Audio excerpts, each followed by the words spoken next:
Saturday mornings at the Bedok Hawker Centre belonged to Mei Ling. While her parents minded their drink stall, she was trusted to buy the family lunch, counting out coins with the care of a born bookkeeper. That morning, she handed a crisp $10 note across the bee-hoon stall and waited for her change, the air thick with the smell of fried shallots. The auntie, rushed and harried, pressed a folded $10 note and a few coins into her palm without really looking. Mei Ling thanked her and turned away. Something, however, snagged at the edge of her attention, the way a loose thread catches on a nail. The note felt wrong. It was a touch too smooth, a shade too pale, and it crackled with a sound she did not quite recognize. She did not yet know it, but a small mystery had just been placed, quite literally, into her hands.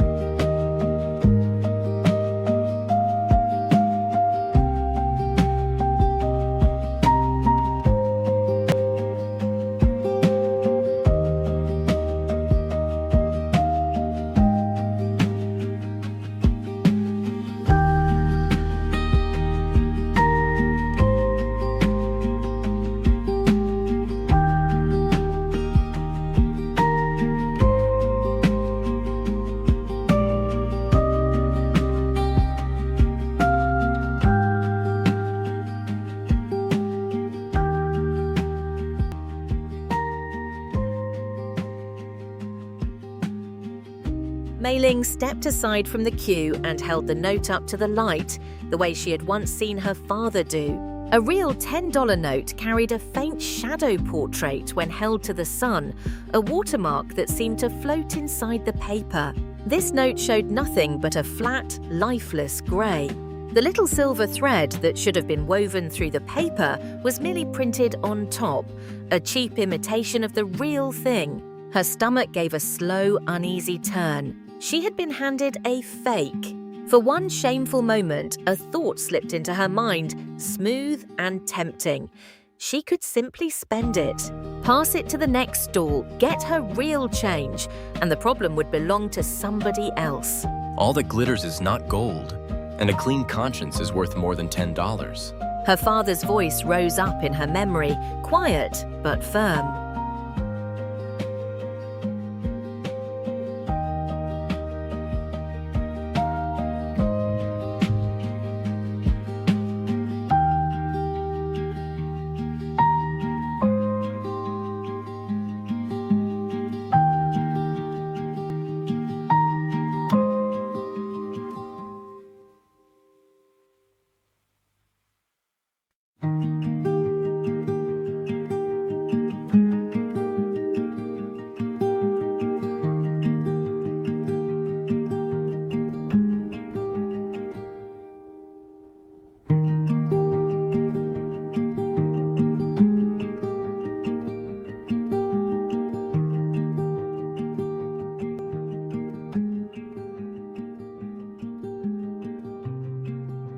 Mei Ling pushed the tempting thought away and made up her mind. She would not pass the fake on, and she would not march back and accuse the auntie either, for the poor woman had clearly been just as fooled as everyone else. Counterfeit notes did not appear from thin air.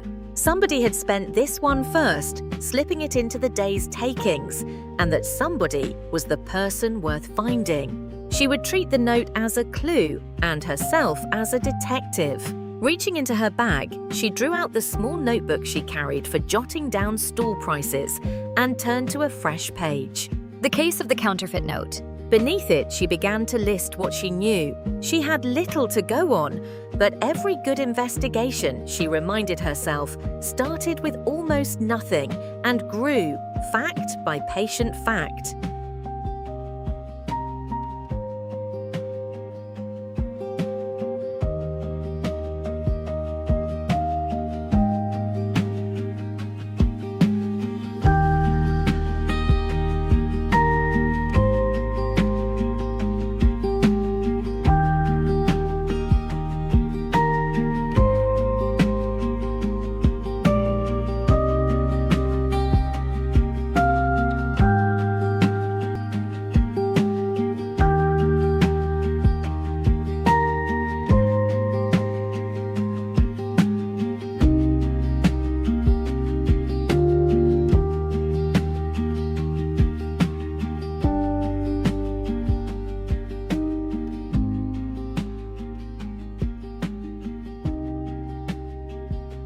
To trace the note, Mei Ling reasoned, she had to trace the auntie's morning. A fake note hidden in a busy till could only have arrived in the last hour or two, otherwise it would have been spent already as change. She slipped back to the bihun stall during a lull and asked, as politely as she could, whether the auntie remembered taking a $10 note recently.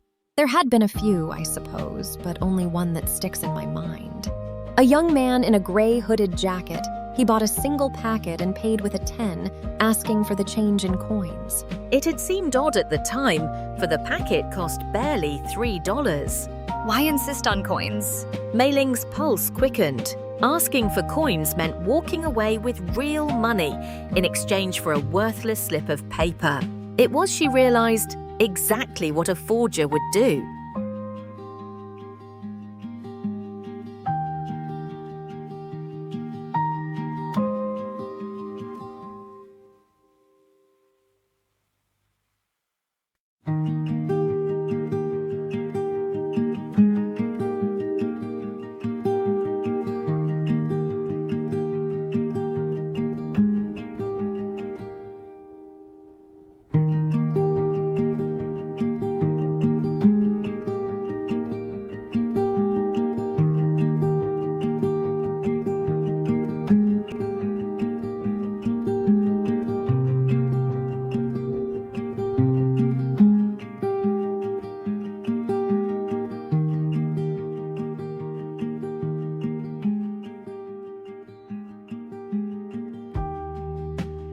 Mei Ling thanked the auntie and stepped back to think. A grey hooded jacket was hardly much to go on.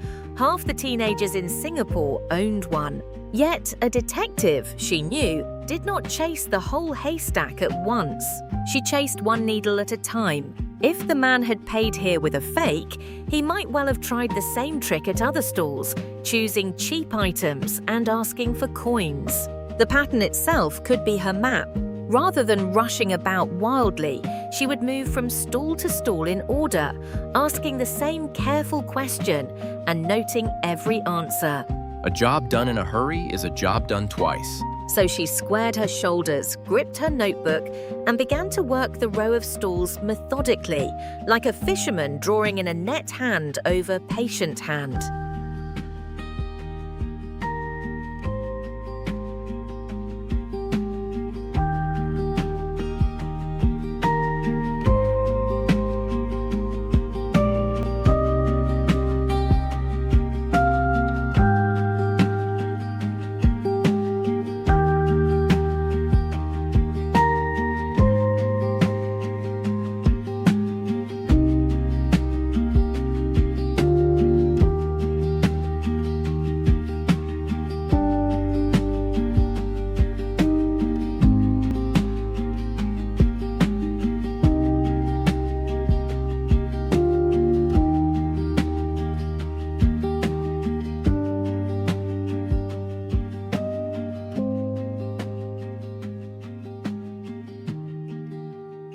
Three stalls down at the soya-bean stand, her patience bore fruit. Mei Ling's heart lifted, though she warned herself not to let it run away with her. A single witness could be mistaken, and an eager detective who jumped to conclusions was worse than no detective at all. Still, two stalls now told the same story, and two facts pointing the same way were a great deal stronger than one. She thanked the uncle, noted the direction, and pressed on.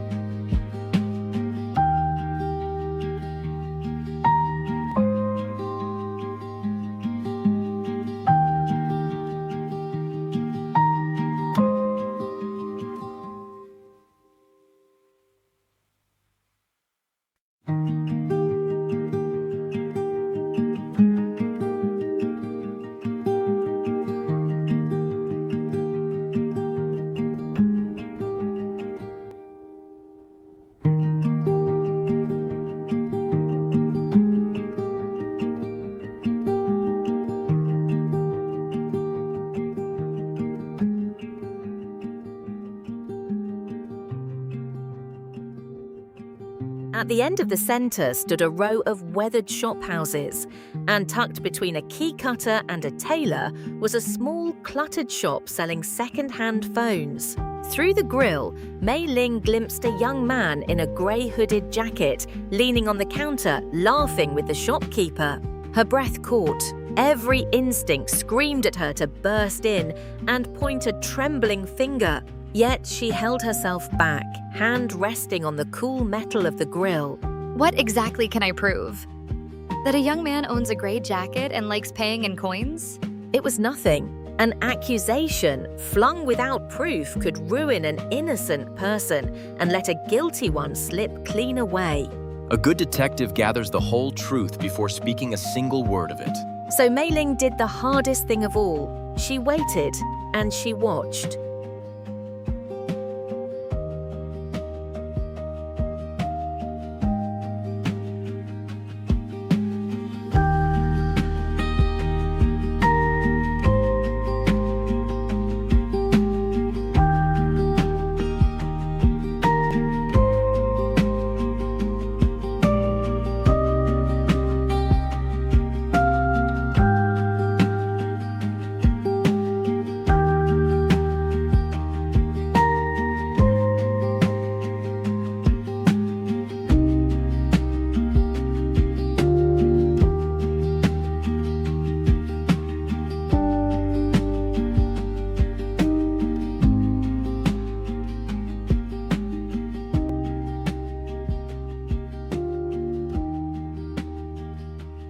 From a bench across the walkway, half hidden behind a pillar, Mei Ling settled in to observe. She opened her notebook again and recorded everything, as plainly as a camera. The young man bought a drink from a nearby vending machine. He paid, she noted with a jolt, with a $10 note and stooped to scoop the change from the tray coin by coin. A third sighting, and this time she had seen it with her own eyes. Yet she forced herself to stay fair. Perhaps he simply had no coins of his own and broke notes wherever he went. People did that. The case was not yet closed, but the threads were drawing together, and Mei Ling felt the quiet thrill of a puzzle slowly yielding up its shape.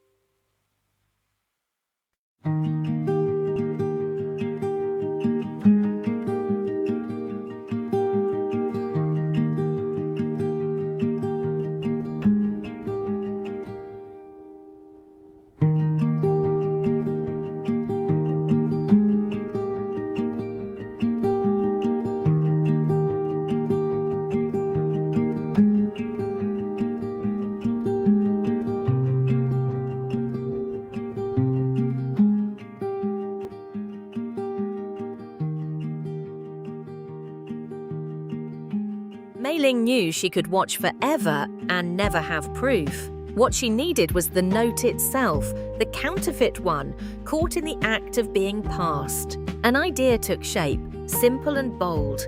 The vending machine could not tell a real note from a fake, but the friendly drink stall uncle 2 doors down certainly could, for she had watched him hold every note to the light out of long habit. If the young man tried to pay that uncle with a fake, the truth would reveal itself without her having to accuse anyone at all. She would not lay a trap exactly, for that felt too much like trickery. Instead, she would simply give the uncle a quiet, honest warning to check the next $10 note he received with extra care, and then let the facts speak entirely for themselves. The plan sat well with her conscience, and that mattered most of all.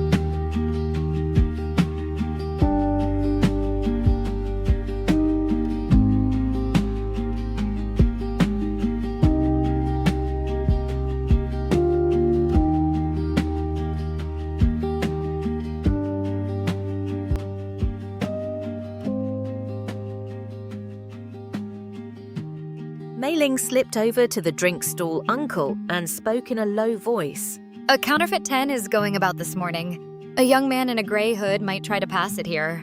Would you kindly check the very next $10 note you receive? Hold it up to the light. Mei Ling returned to her bench, her heart drumming. She had done everything fairly and squarely.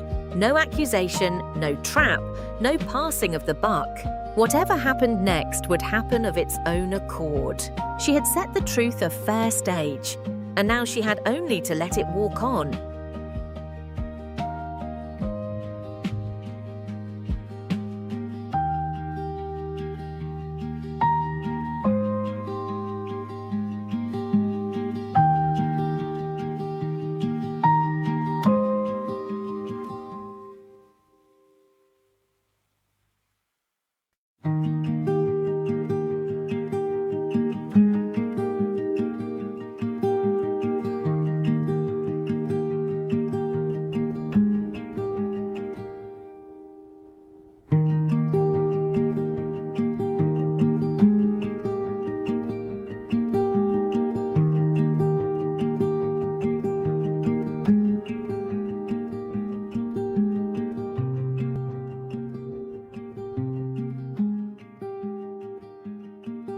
Barely 10 minutes later, it happened. The young man in the grey hood strolled up to the drink stall, asked for a packet of chrysanthemum tea, and laid a $10 note on the counter, palm already open for the coins. The uncle picked it up, unhurried, and lifted it to the light exactly as Mei Ling had asked. His easy smile faded. He turned the note over, rubbed it between finger and thumb, and held it up once more, his brow folding into a frown. From her bench, Mei Ling watched, hardly daring to breathe. The young man's open hand began, very slightly, to tremble. The uncle laid the note flat on the counter and said something Mei Ling could not hear, but the meaning was written plainly across the young man's face. He had gone the color of cold ash. The truth, patient and unhurried, had finally arrived all by itself.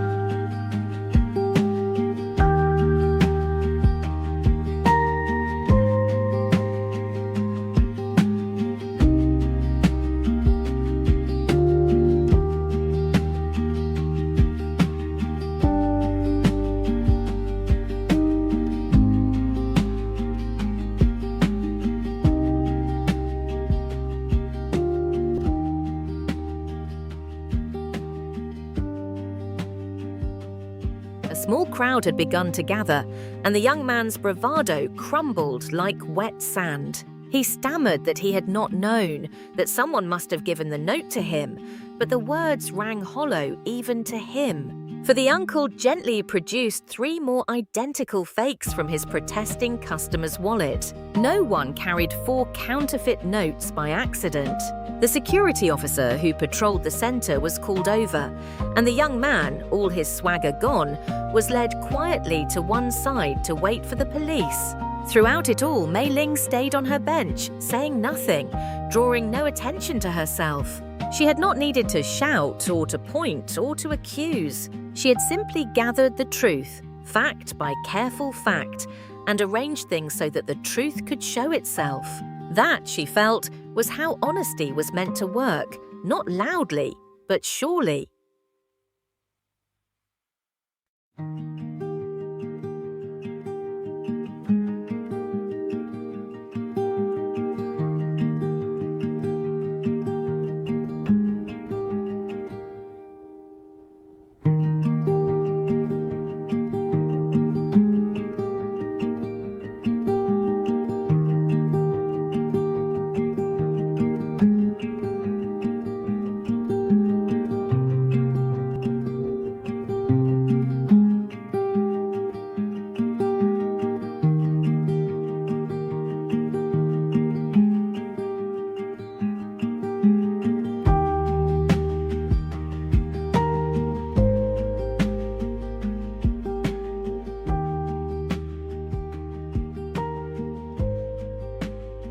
When police arrived, a kindly officer with a notebook of his own asked who had first raised the alarm. The drink stall uncle pointed without hesitation to the quiet girl on the bench. Mei Ling came forward and told her story plainly, from the wrong-feeling note at the bee-hoon stall to the patient trail of clues that had led her here.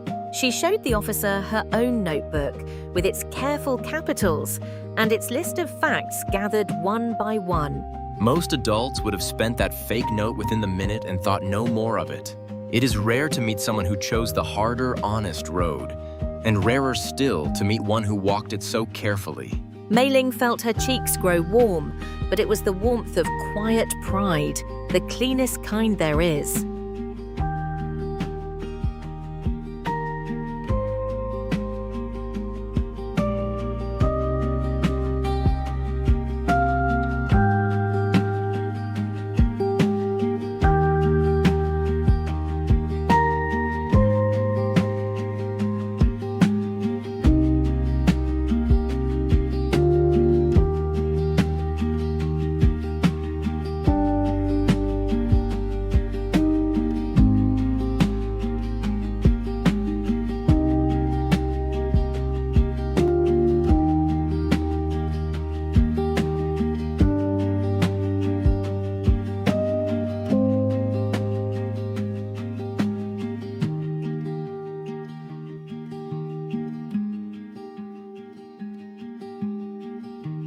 It turned out that the young man had not made the counterfeits himself. He was only the last and clumsiest link in a longer chain, passing the fakes about the neighborhood for a small cut of the real change he collected. The notes themselves were printed elsewhere. The trail you began will help us follow it further up. Her morning's work, modest as it had felt, was a genuine thread in a far larger tapestry. She thought about that on the walk home, swinging her bag of lunch. One small fake note, refused rather than passed on, had pulled loose the end of something much bigger. It was proof, she decided, that no honest act is ever truly small. A single careful choice, like a single careful stitch, could hold together more than anyone watching might ever guess.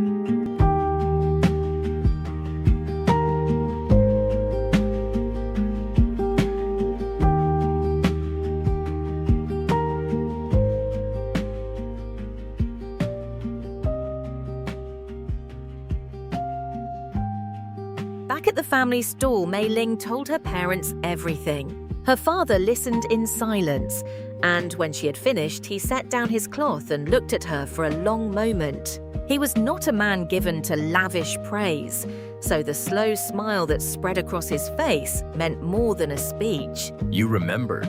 All that glitters is not gold, and a person is not measured by the money in their pocket, but by what they do when nobody is watching. He had said the words 100 times, but Mei Ling felt for the first time that she truly understood them, all the way down. She had held something false in her hand and felt the pull to pass it on. She had looked it in the eye instead. In choosing the harder path, she had discovered something about herself that was, unlike the note, entirely and unmistakably real.